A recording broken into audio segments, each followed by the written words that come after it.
The flash of cameras flickered relentlessly as Mayor Era stepped up to the podium, standing beside her father, the legendary Shaquille O'Neal. His towering figure was like a shield, protecting her from the world, but Mayor Era knew that today, she had to stand on her own. "Good afternoon." Shaquille's deep voice resonated throughout the room. "I'm standing here not as an NBA player, but as a father.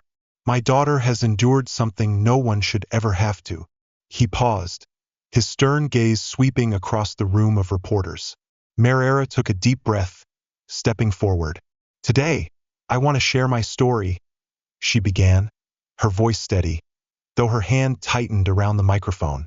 "Not just for myself, but for all those who have been treated unjustly and never had a voice."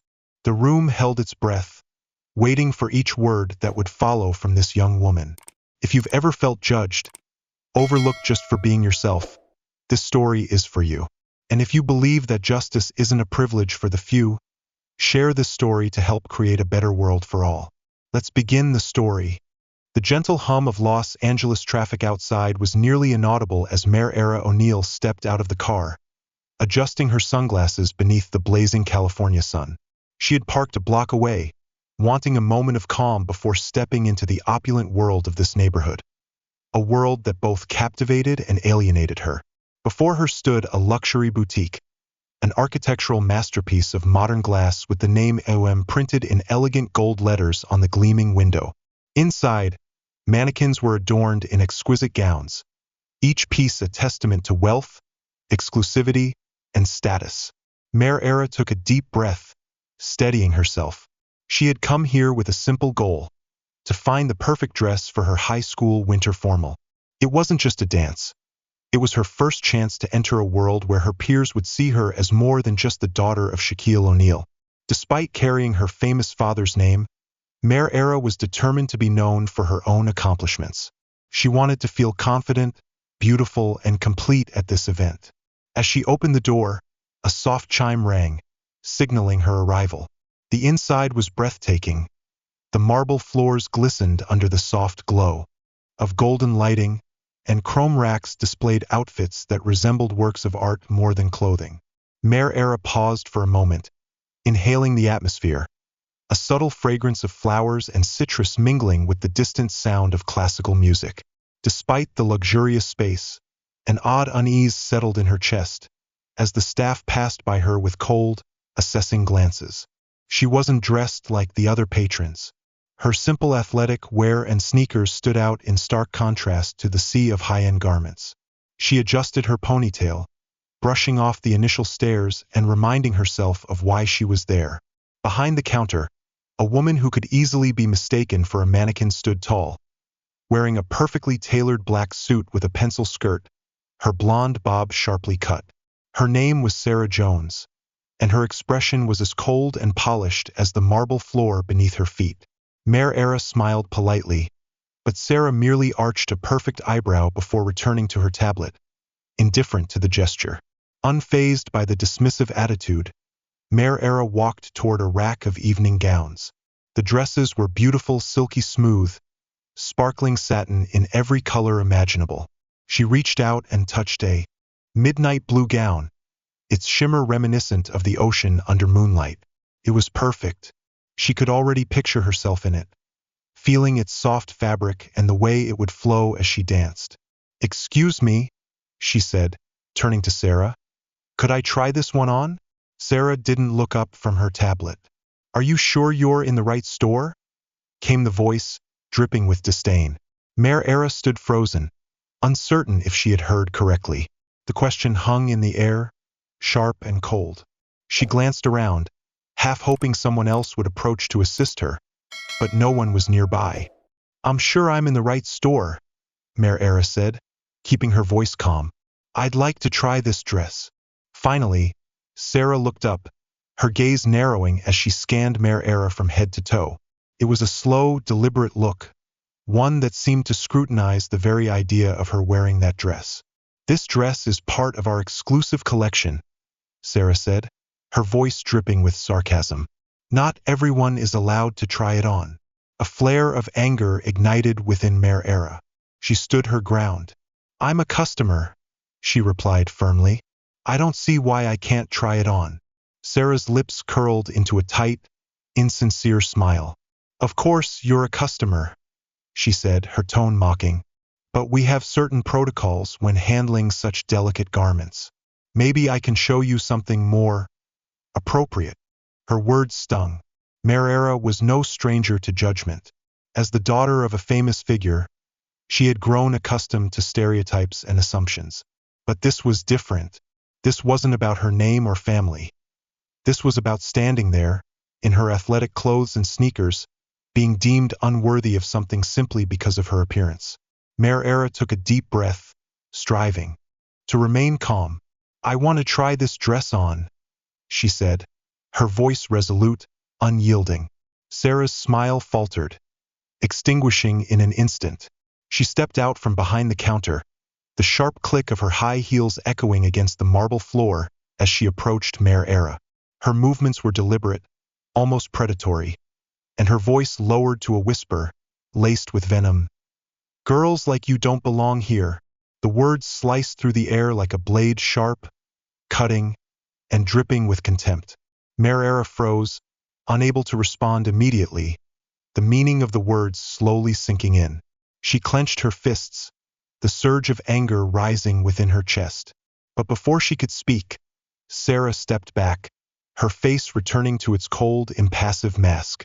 Let me know if you need any more help, she said, her tone final, before turning and walking away. Mare stood motionless, her mind swirling, but she refused to let it defeat her. She wasn't leaving without that dress, or at the very least without speaking up. As the air around her remained thick with elegance and opulence, Mare felt a fire ignite in her chest. This was no longer just about a dress. It was about asserting herself, about refusing to let anyone make her feel small.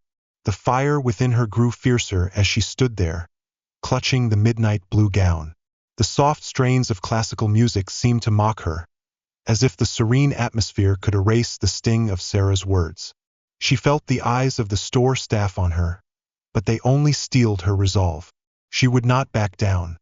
Mare walked toward the fitting rooms, the gown draped over her arm. The soft squeak of her sneakers on the marble floor seemed to echo louder in the hushed luxury of the store. Sarah's voice suddenly cut through the stillness, sharp and commanding. Excuse me, I'm going to have to ask you to stop. Mare turned, meeting Sarah's cold gaze. She stood by the counter, arms crossed, a look of irritation etched on her face. Sorry, Mare asked, trying to maintain an even tone. Sarah's lips pressed into a thin line, her voice icy. That dress is part of our exclusive collection. We don't allow. She paused, eyes narrowing as she searched for the exact words. Not everyone is allowed to handle these garments.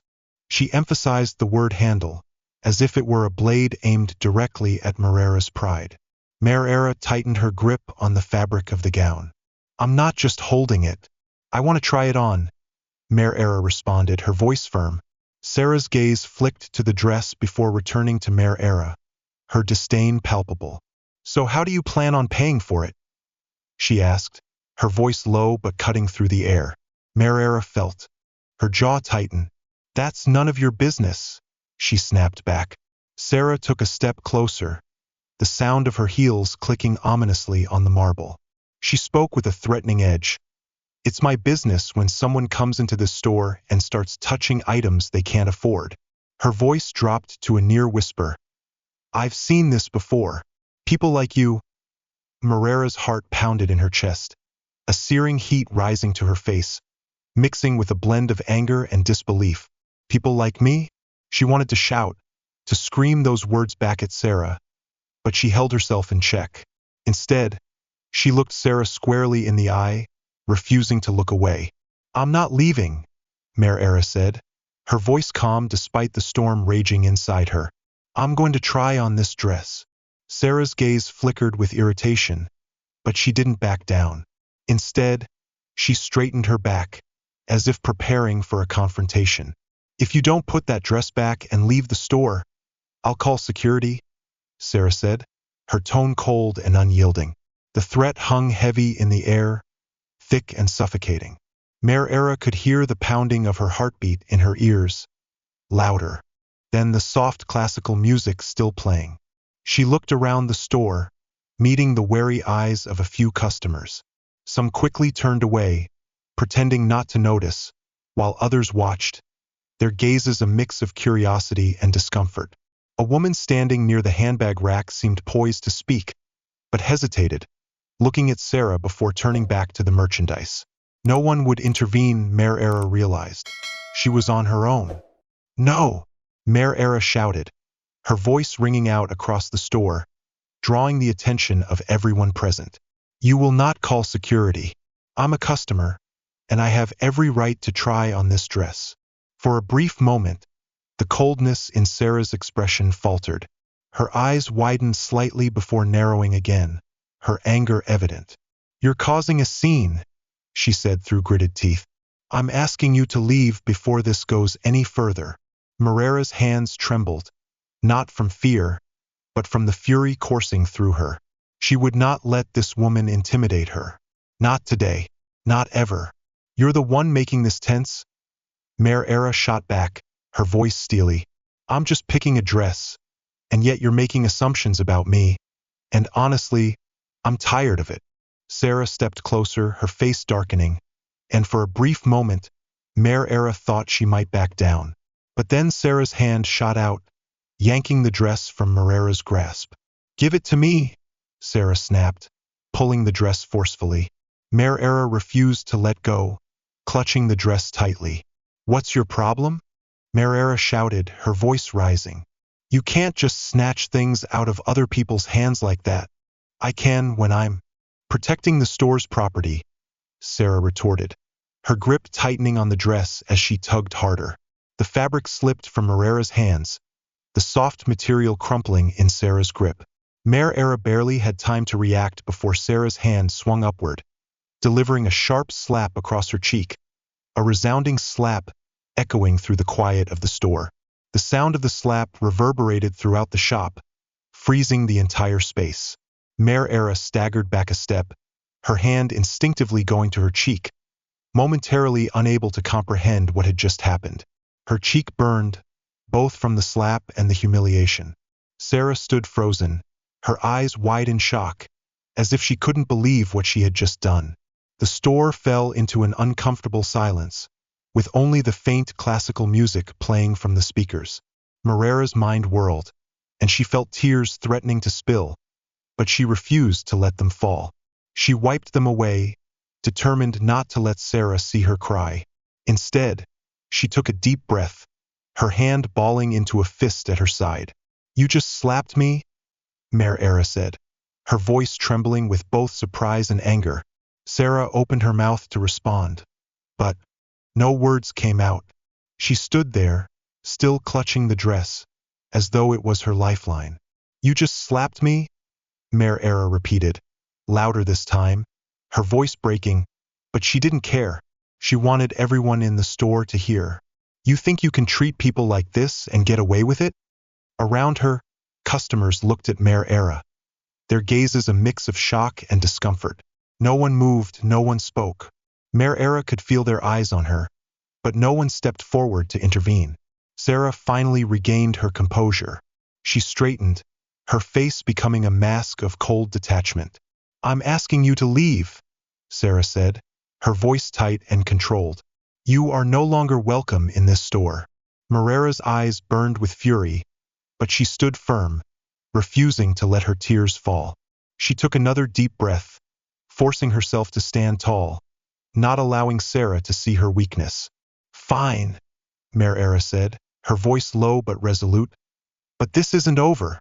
She turned and marched toward the door, the sound of her sneakers clicking sharply on the marble floor.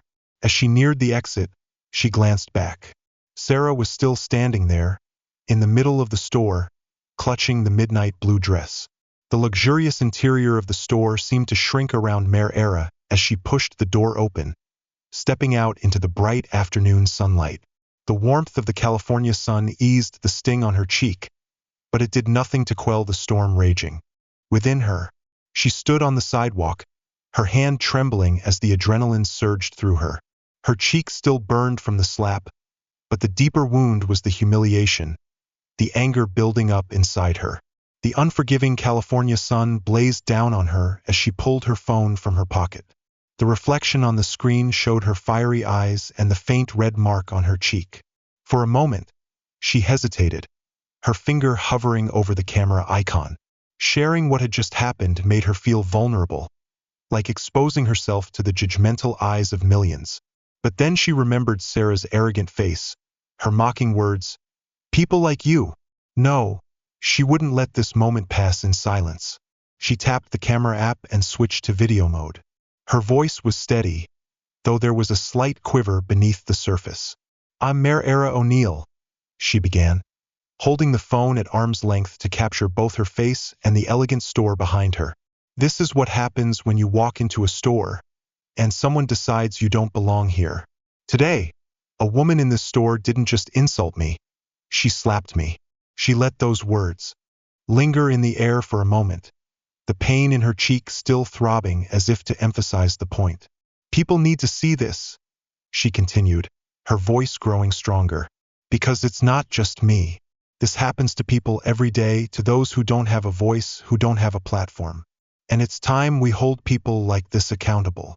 She stopped the video and immediately uploaded it to her social media account. The caption was brief but powerful. "This isn't just about me. It's about everyone who's ever been treated like this. Hashtag stand up, hashtag say no to discrimination." When Mayor hit post, a small part of her hesitated, wondering what would come next. She had grown up in the public eye, every move scrutinized due to her father's fame. But this time it wasn't about him. This time it was about her and about something bigger than any one individual. The notification came almost immediately, a flood of comments and shares pouring in faster than she could handle. Her following, bolstered by her father's reputation and her own growing presence, was furious. Support messages flooded in, but so did the trolls, just as she had expected. The internet was never short on pessimists. Still holding her phone, Mayor began walking, her sneakers hitting the pavement with purpose, her gaze as resolute as her steps. She replayed the events of the day in her mind. Each insult, each cold stare, every moment Sarah had tried to diminish her. Each memory looped in her head, feeding the rising anger. She wouldn't let this go easily. Hours later, Mayor sat cross-legged on her bed, the light from her phone illuminating the dark room. Her video had gone viral, millions of views, hundreds of thousands of comments. Celebrities began sharing her post, adding their voices to the growing wave of outrage. Activists, influencers, even strangers shared their own stories of discrimination, turning Marrera's video into a rallying cry. Another notification caught her attention. A direct message from her best friend, Lila. "OMG Marrera, I just saw your video, are you okay? What happened?" Marrera hesitated for a moment before replying. How could she explain it? She didn't want to seem weak, but she couldn't downplay it either. Finally, she typed, "I'm okay now, but it was really bad, Lila. She slapped me. Actually slapped me." The reply came almost immediately. "Oh my God, that's insane. You have to do something, like legal action or something." Mayor stared at the message, the idea of legal action beginning to form in her mind. Should she go that route? The instinct to fight was strong, but the thought of facing lawsuits, the media, and endless questions made her feel uneasy. She wasn't afraid of confrontation, but this was bigger than she had imagined, bigger than just her. And was that the point? It wasn't just about her. It was about setting a precedent, standing up for everyone who couldn't defend themselves. Her phone buzzed again, this time a call from her father. Mayor hesitated, her finger hovering over the screen. She knew what he would say. He wanted to protect her, shield her from the backlash. But Mayor didn't want protection. She wanted justice. Finally, she answered the call. "Hi, Dad." Shaquille O'Neal's voice came through, deep and familiar. "I just saw your video. Are you okay? What happened?" She took a deep breath and began recounting the events of the day, from the moment she walked into the store. Her voice wavered slightly as she described the slap, the shock still fresh in her mind. There was a long silence on the other end of the line before her father spoke again, his voice tight, barely containing his anger. "She slapped you?" he asked, the words heavy. "She actually hit you?" "Yes," Mary replied softly. "I'm coming over." His tone was firm, brooking no argument. "We're not letting this slide." When Shaquille arrived at Marrera's apartment later that night, his towering figure filled the doorway. As large as his presence was, his first step was to embrace Marrera, pulling her into a tight hug as though to shield her from the world. "I'm proud of you," he said softly, "for standing up for yourself. But we're going further than this. They won't get away with it." Marrera nodded, her resolve growing stronger with him by her side. Together, they began to make a plan. Shaquille called his legal team, while Marrera reached out to the activists and influencers who had voiced their support online. They decided the next step was to expose the store's history, because if Sarah treated Marrera like this, she had likely done the same to others. In the days that followed, the pressure mounted. Media outlets picked up the story, and more people spoke out about their experiences at the store. An anonymous former employee shared that Sarah had a history of discrimination, revealing eerie stories that mirrored Marrera's experience. Marrera maintained her presence on social media, sharing updates and amplifying the voices of others. She was determined not to let the story veer away from the larger issue of systemic discrimination. This wasn't just her story. It was about a culture that allowed people like Sarah to act unchecked. The turning point came when the store's corporate office released a statement. They apologized for the incident, announcing that Sarah had been suspended pending an investigation, and promised to implement diversity training for employees. But for Marrera, that wasn't enough. Words were easy, but actions were what truly mattered. As she sat at her desk late into the night, drafting another post, a wave of resolve surged within her. This wasn't over. Couldn't end like this. She was just getting started. The next morning, Marrera woke to the sound of her phone ringing incessantly on the table beside her bed. The screen lit up with a flood of notifications, messages, DMs, and calls. Her video had become an overnight sensation, and now it seemed like the whole world was watching. She unlocked her phone and immediately noticed the difference. News headlines flooded social media platforms, all carrying her name. Shaquille O'Neal's daughter shares horrifying story of discrimination at upscale store, and Shaq's daughter speaks out against racism at luxury store. The comments on her video had shifted entirely. People weren't just reacting to the incident, they were reacting to her identity. Her heart sank. This was exactly what she hadn't wanted. The story was no longer about the systemic issue. It was about her relationship with fame. She set the phone down and ran a hand through her hair, frustration welling up inside her. This wasn't about her father. It was about standing up against discrimination. A knock on the door interrupted her thoughts.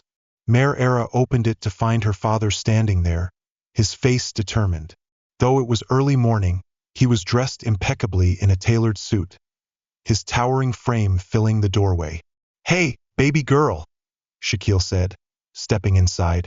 He glanced at her phone, still buzzing loudly on the table. "You've seen the headlines, haven't you?"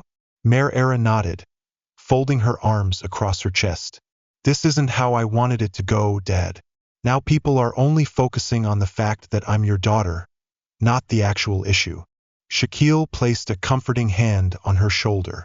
"Listen, you didn't choose to be my daughter, but you've chosen to stand up for what's right. That's what people will remember. And if my name helps bring attention to this story, then so be it. We'll use it to our advantage." Marrera sighed, the irritation beginning to shift into resolve. He was right. If the attention was already there, she would use it to push the message further. "All right," she said finally. "What's the next step?" Within hours, Shaquille had mobilized his network. His legal team was ready, drafting statements and preparing to escalate the issue if necessary. Meanwhile, Marrera worked with a PR firm to organize a press conference. She hated the idea of stepping into the spotlight, but if it could help bring people like Sarah into the light, it was worth it. By midday, the press conference was set up right outside Shaquille's mansion. A podium was placed in the middle of the yard, surrounded by neatly arranged microphones. Journalists gathered, cameras pointed toward the O'Neal family as they stepped up to the podium. Mayor Era stood beside her father, her heart pounding as she faced the crowd. Shaquille began, his voice deep and commanding, immediately capturing the attention of everyone present. Good afternoon. I'm here today not as an NBA player, not as a public figure, but as a father who has witnessed his daughter endure something no one should ever have to go through. He paused, his gaze sweeping across the crowd. This is not just Marrera's story. It's the story of thousands, millions of people who face discrimination every day with no platform to speak up. Today, we are demanding accountability, not just from one person or one store, but from a system that allows this behavior to continue. Mayor Era stepped up to the podium, her hand gripping the edge as she fought to maintain her composure. Her voice trembled at first, but with each word, it grew stronger. What happened to me was not an isolated incident. It is part of a pattern that tells people they don't belong here, that they are not good enough simply because of how they look or where they come from. I am here to say enough is enough. Her words rang out, sparking a wave of applause from the crowd. Reporters hurried to ask questions, but Shaquille raised his hand, signaling the end of the press conference. The message had been delivered, clear and powerful. That day, the public's response was overwhelming. Major media outlets covered the story, and public figures from every field spoke out in support. Celebrities shared their own experiences with racism, adding their voices to the growing movement. Meanwhile, the store was engulfed in a media storm. Former employees began speaking out, sharing their stories of mistreatment at the hands of Sarah Jones. One ex-employee recalled how Sarah regularly discriminated against customers based on their appearance, often refusing service to those she deemed unworthy of the store's upscale image. The store's corporate office issued a second, more detailed statement, expressing deep regret over the incident.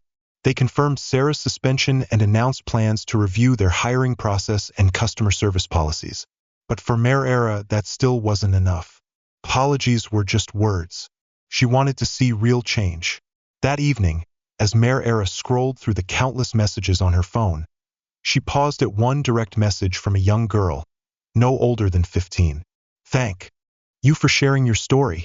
I've been through something similar, and when I saw you stand up for yourself, I felt like I could do the same. Tears welled in Marrera's eyes. This was why she was doing this, for all the people who had been overlooked, made to feel invisible. She screenshot the message and sent it to her father, with a simple caption, "This is the reason." Shaquille responded almost immediately, "I'm proud of you, baby girl. This is just the beginning." The next day, Mayor Era sat down for an exclusive interview with a renowned journalist. She recounted the incident in vivid detail, her voice steady and unshaken. She didn't just talk about what had happened to her. She spoke about the larger issue of systemic discrimination in retail. "What do you hope to achieve by speaking out?" the journalist asked, leaning forward.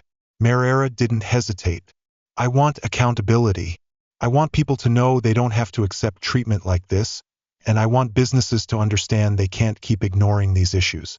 It's time for change." The interview aired that evening, and the response was swift. Social media exploded with hashtags like #JusticeForMarrera and #EndDiscrimination. The movement had taken on a life of its own, and Mayor Era found herself at its center. That night, as she sat on her bed scrolling through the events of the day, a sense of fulfillment she hadn't expected washed over her. This had become bigger than her. It was no longer just a personal fight. It was a movement, and she was ready to continue this journey. Her phone buzzed with another message from her father. "Tomorrow we'll talk strategy. It's time to make this something bigger." Mayor Era smiled, her resolve only strengthened. This wasn't just about fighting discrimination. It was about making sure no one else had to fight alone. The next morning, Mayor Era stood in front of the mirror, preparing for what lay ahead. Today, she and her father would return to the store, not as customers but as forces demanding justice. The events of the past few days had evolved into something beyond anything Mayor Era had imagined. But now, as she prepared to face Sarah Jones again, she felt a combination of fiery anger and unshakable determination in her chest. Shaquille O'Neal was already waiting, his usual cheerful demeanor replaced by a stern resolve. His presence had always been commanding, but today, he wasn't just a towering man. He was a father on a mission, and his focus only sharpened Marrera's determination. "Are you ready?" Shaquille asked as she joined him in the living room. "As ready as I'll ever be," Marrera replied, her voice steady, though a slight flutter of nerves remained in her stomach. "Remember, this isn't just about you," Shaquille said, his hand gently resting on her shoulder. "This is to set an example. You've done an incredible job by speaking out, but now we need to show them that this isn't just going to be swept under the rug." They left the house together, stepping into the sleek black SUV parked in the driveway. As the car sped toward the store, Mayor Era scrolled through her phone, watching as hashtags and messages flooded social media. People were demanding action not just against Sarah, but also against the larger culture that had allowed such behavior to exist. When they arrived at the store, the scene outside was a stark contrast to the quiet luxury Mayor Era had experienced just days before. A small crowd of reporters and onlookers had gathered, cameras trained on the front door. Mayor Era felt a knot of anxiety tighten in her chest, but she reminded herself of why she was here. Shaquille stepped out of the car first, his massive frame immediately drawing attention. Flashbulbs erupted, and voices called out his name, but he paid no mind, extending a hand to help Mayor Era from the vehicle. Together, they walked into the store, the glass door chiming softly as it swung open. Inside, the atmosphere was thick with tension. Employees glanced up, their faces filled with anxiety and unease. Mayor Era noted the absence of Sarah Jones behind the counter, but before she could think more on it, a man in a well-tailored suit approached. He introduced himself as the store's regional manager, his expression calm but strained. "Mr. O'Neal, Ms. O'Neal," the man began, his voice polite yet edged with tension. "We've been expecting you. Please, follow me, we can talk privately." Shaquille's face hardened. "We'll talk," he replied in a deep, commanding tone. "But I want Sarah here. She's the one who needs to take responsibility for her actions." The regional manager hesitated, glancing toward an office nearby. After a moment, he nodded and gestured for someone to fetch Sarah. Minutes later, Sarah Jones entered the room, her usual cold confidence now visibly shaken. She still looked impeccably dressed, but her gait was uncertain in a way Mayor Era hadn't seen before. Her eyes flicked quickly toward Mayor Era before settling on the regional manager, as though hoping to avoid the confrontation. "Sarah," the regional manager said, his voice firm, "this is the O'Neal family. I believe you're familiar with them." Sarah's jaw tightened, and she forced a reluctant smile. "Yes, of course." Mayor Era stepped forward, her heart pounding, but her resolve unshaken.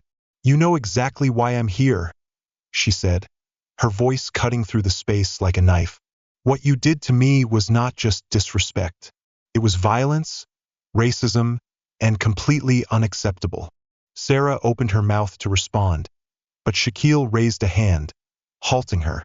"You slapped my daughter," he said, his tone calm but laced with simmering rage. "You humiliated her and thought you'd get away with it. But you were wrong." The mask Sarah had carefully constructed began to crack. I was just doing my job," she stammered, her voice trembling. "I didn't mean." "Didn't mean what?" Mayor Era interrupted, her voice rising. "Didn't mean to insult me? Didn't mean to make assumptions about me just because of how I look? Didn't mean to attack me because you thought you could get away with it?" Sarah's face turned crimson, and she looked toward the regional manager, as if seeking support. But he remained silent, his expression unreadable.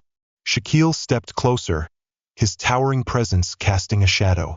The pressure radiated from every step he took. "Let me be clear," he said, his voice booming like thunder. "This won't end here. You can't treat people like this and hide behind excuses." My daughter stands here today because she refuses to let this happen to anyone else, and I'll stand by her. Sarah's composure shattered completely. I'm sorry, she said hurriedly, her voice weak, tears welling in her eyes. I didn't think. I. Mayor Era raised a hand, stopping her. Sorry no longer means anything, she said coldly. What I want, what everyone watching wants, is accountability. Not just from you, but from this entire company. The regional manager finally spoke, his voice full of resolve. Ms. O'Neal, I want to assure you that we take this matter very seriously. Sarah has been suspended, and we are reviewing our policies and training programs. We're also committed to implementing new measures to ensure this doesn't happen again. Mayor Era narrowed her eyes, listening intently to every word. Words are easy, she said, her tone sharp, but actions speak louder. If you really want change, make those measures public. Show your customers and your employees that this behavior will not be tolerated. The regional manager nodded, his expression sincere. I promise you we will do that, the regional manager said with a measured tone. Shaquille placed a hand on Moreira's shoulder, signaling that it was time to leave. We'll be watching, he said, his voice calm but authoritative. If you don't follow through, will speak up again. As they stepped out of the store, Mayor Era felt a fleeting sense of satisfaction, though the discomfort lingered. This confrontation was only a small step in a much larger battle. She knew there was still much work to be done, but now she could take pride in having stood firm. Outside, the reporters exploded with questions as they exited the store. Mayor Era paused and turned to face them. This is not just about me, she said, her voice steady and clear. This is about demanding accountability and ensuring no one else has to endure what I did. And we've only just begun. As Mayor Era and Shaquille headed toward the car, she could feel a new purpose forming within her. The fight was far from over, but she was ready to face whatever came next. In the days that followed the confrontation at the store, everything seemed to spiral into a whirlwind. Mayor Era realized that she had become the center of a movement, one that extended far beyond her personal story. The video of the initial encounter, coupled with the press conference and her father's public support, had sparked a global conversation about discrimination, privilege, and the unseen. Struggles of those without a platform to speak. Mayor Era sat in her room, scrolling through the messages on her phone. Each notification brought a mix of emotions. There were supportive messages from strangers thanking her for her courage, along with stories from others who had faced similar injustices, each one a painful reminder of why she had decided to speak out. And then there were the provocations, the angry, shallow voices attempting to diminish her experience. But Mayor Era had grown up in the public eye. She knew how to handle that kind of negativity. What mattered most was the overwhelming support and the opportunity to create real change. Her phone buzzed, an incoming call from her father. Mayor Era.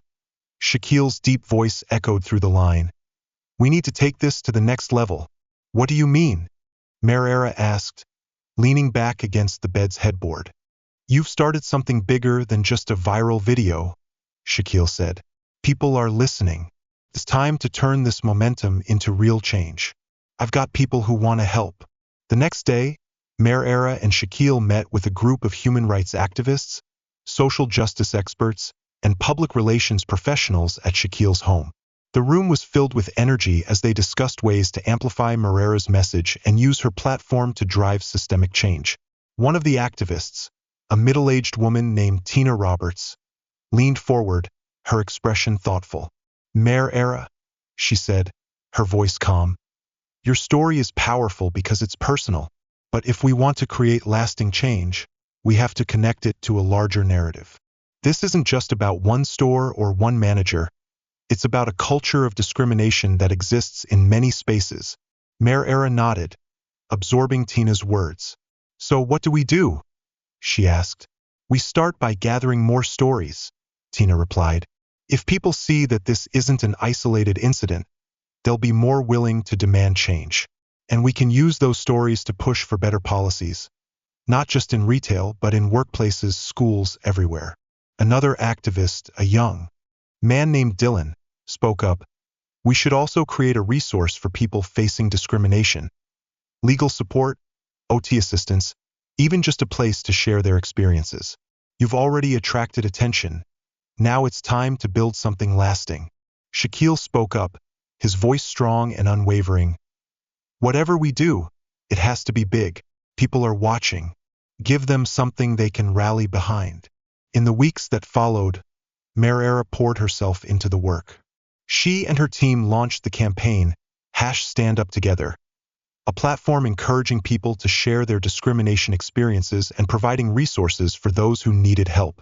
Stories poured in, thousands of them, each one a testament to the widespread nature of prejudice. Mayor began speaking more in public, participating in interviews, panel discussions, and live social media broadcasts. Every time she told her story, she felt the mix of vulnerability and strength. Reliving those painful moments was not easy, but she knew it was necessary. Her voice was reaching people, and that was what mattered most. A particularly powerful moment occurred during a live broadcast with a group of young women who had experienced similar struggles. As they shared their stories, Mayor listened intently, her heart aching for each one of them. "I understand how hard it is to stand up," she said, her voice soft yet firm. "It's terrifying to feel like you're alone, like no one will believe you. But you're not alone. We're all here together, and the more we speak out, the harder it will be for them to ignore us." The broadcast went viral, generating waves of support and media attention. But Mayor wasn't interested in fame. She wanted to see real change. One evening, as Mayor sat at her desk reviewing plans for the next phase of the campaign, her phone buzzed with a message from Tina. The message contained a link to an article about a high-end retailer that had announced significant policy changes following Mayor's story. The company had committed to diversity training, creating a more inclusive hiring process, and implementing a zero-tolerance policy toward discrimination. Mayor felt a surge of hope. This was what she had fought for, real, tangible change. She forwarded the article to her father with a simple message: "We're making progress." Shaquille replied almost immediately, "I'm proud of you, but we're not done yet." As weeks turned into months, Mayor's campaign continued to grow. She partnered with legal organizations to offer free consultations for victims of discrimination. She worked with schools and community groups to promote education about bias and inclusion. And throughout it all, she kept telling her story, ensuring the momentum never faded. But it wasn't just the big victories that mattered. Mayor was deeply moved by the smaller moments. Private messages from strangers telling her that her story had inspired them to stand up for themselves. Parents thanking her for being a role model for their children. These were the moments that reminded her why she started this journey. One day, as Mayor scrolled through the campaign website, she came across a story from a young woman in a small town who had faced discrimination at her workplace. The woman wrote about feeling powerless until she watched Mayor's video. Inspired, she confronted her manager and filed a formal complaint, which led to a change in the company's policies.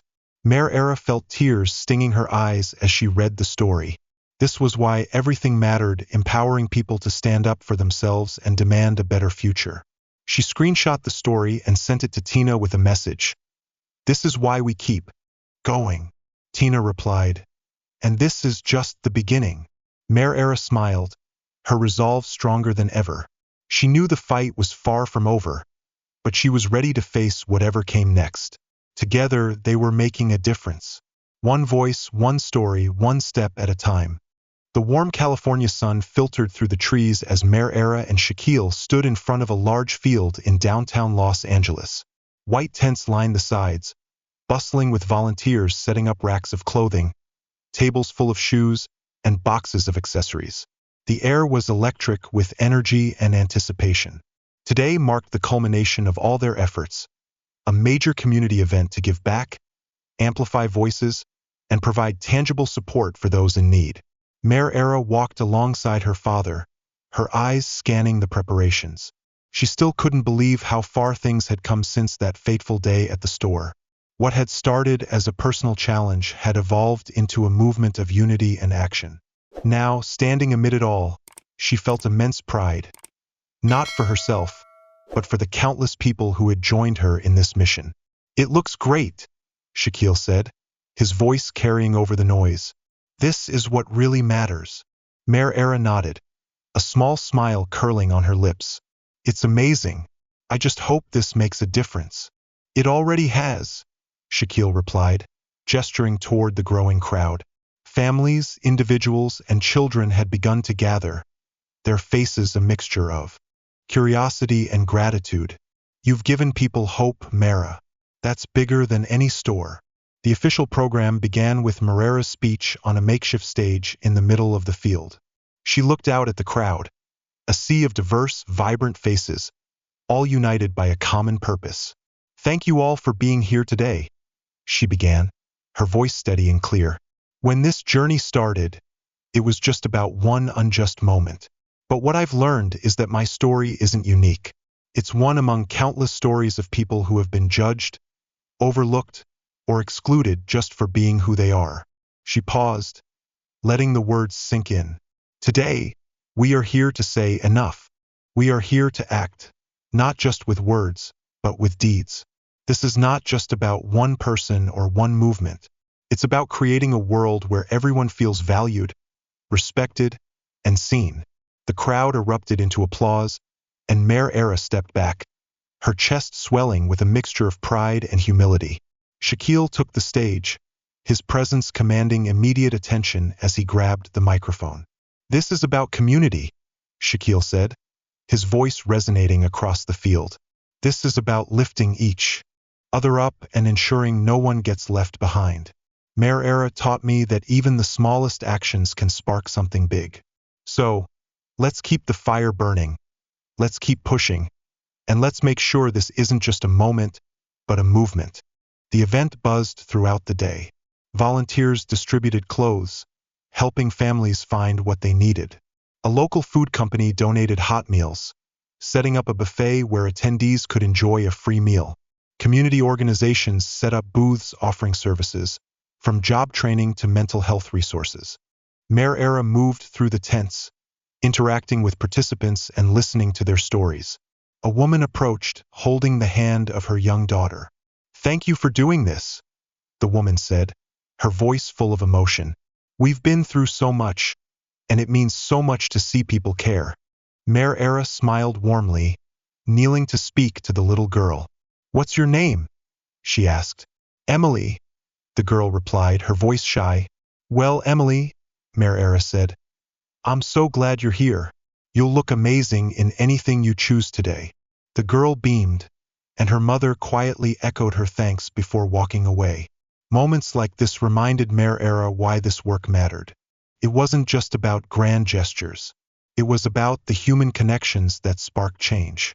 As the sun began to set, casting golden light over the event, Shaquille gathered the volunteers and attendees for one final moment of reflection.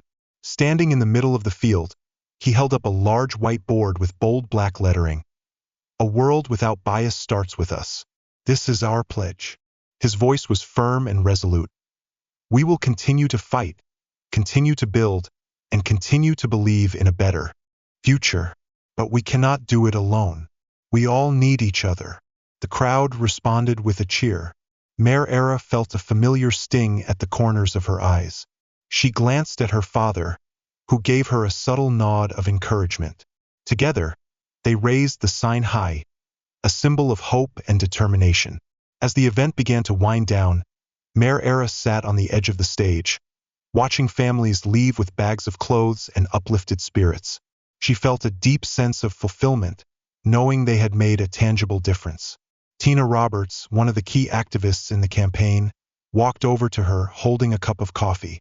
"You did great today," Tina said, her voice warm. "We all did," Mayor Era replied. "But there's still so much to do." "Always," Tina smiled. "But you've shown everyone that change is possible. This is just the beginning." Mayor Era nodded, her gaze drifting over the field. The fight wasn't over, and it never would be, but today they had taken one more step forward, and that was enough, for now. That evening, as Mayor Era and Shaquille returned home, they sat together in the living room, reflecting on the day. "You made me proud, my love," Shaquille said, his voice soft. Not just for what you've done, but for who you are. Mare Era leaned her head on her father's shoulder, her heart full. Thank you, Dad. I couldn't have done it without you. He chuckled softly. That's what family's for. As the house grew quiet, Mare Era felt a sense of peace settle in her heart. The journey had been difficult, but it had also transformed her. And though the road ahead would be long, she knew she wasn't walking it alone. Together, they had ignited a fire greater than themselves, a movement that would continue to grow, fueled by the voices and stories of countless others. And in that, Mare Era found hope for the future. This story reminds us of the power of unity, the belief in change, and standing up for what's right. Have you ever faced a challenge and found the strength to overcome it? Share your thoughts in the comments. Your voice can inspire and create positive change in the community. If you found this story meaningful, don't hesitate to share it with friends and loved ones to spread the message of unity and hope. Thank you for supporting the channel. Please like, share, and subscribe to receive the latest updates. The stories are collected from various sources and do not represent any individual or organization. They are shared with the intention of spreading human values in life and have been rewritten with the support of AI. If there are any mistakes, kindly overlook them with understanding. Wishing you all the best in life.